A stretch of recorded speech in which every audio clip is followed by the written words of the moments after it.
બોટાદ જિલ્લાના વિકાસને વધુ ગતિશીલ બનાવવા માટે આજે એક મહત્વપૂર્ણ બેઠકનું આયોજન કરવામાં આવ્યું. ગુજરાત સરકારના શિક્ષણ રાજ્યમંત્રી અને બોટાદ જિલ્લાના પ્રભારી મંત્રી શ્રીમતી રીવાબા જાડેજાના અધ્યક્ષસ્થાને જિલ્લા સેવા સદન ખાતે જિલ્લા આયોજન મંડળની બેઠક સંપન્ન થઈ હતી. આ બેઠકમાં બોટાદ જિલ્લાના શહેરી અને ગ્રામ્ય વિસ્તારોના સર્વાંગી વિકાસ માટે ₹1262.95 લાખના કુલ 350 જેટલા વિકાસલક્ષી કામોને મંજૂરીની મહોર મારવામાં આવી છે. આયોજન અધિકારી રાહુલ પાઠક દ્વારા પાવરપોઇન્ટ પ્રેઝન્ટેશનના માધ્યમથી વિકાસની રૂપરેખા રજૂ કરવામાં આવી હતી, જેમાં તાલુકા કક્ષાએ જો વાત કરીએ તો વિવેકાધીન જોગવાઈ હેઠળ 814 લાખના ખર્ચે 267 કામો મંજૂર કરાયા છે, જેમાં સીસી રોડ, કોઝવે, ગટર લાઇન અને પ્રાથમિક શાળાઓમાં શેડ જેવા મહત્વના કામોનો સમાવેશ થાય છે.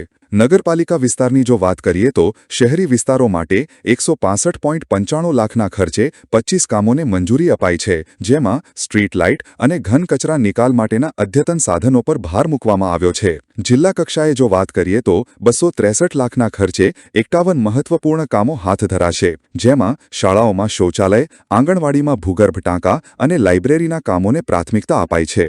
બેઠક દરમિયાન પ્રભારી મંત્રી રીવાબા જાડેજાએ અધિકારીઓને સ્પષ્ટ સૂચના આપી હતી કે તમામ મંજૂર થયેલા કાર્યો 1 વર્ષની સમયમર્યાદામાં પૂર્ણ કરવા અને કામની ગુણવત્તામાં કોઈ જ બાંધછોડ ન થાય તેનું ખાસ ધ્યાન રાખવું. આ પ્રસંગે જિલ્લા વહીવટીતંત્ર દ્વારા તૈયાર કરવામાં આવેલી વિકાસગાથા વિકાસ વાટિકા પુસ્તિકાનું વિમોચન પણ મંત્રીશ્રીના હસ્તે કરવામાં આવ્યું હતું. આ બેઠકમાં ધારાસભ્ય કાળુભાઈ ડાભી સહિત જિલ્લાના ઉચ્ચ અધિકારીઓ અને પદાધિકારીઓ ઉપસ્થિત રહ્યા હતા.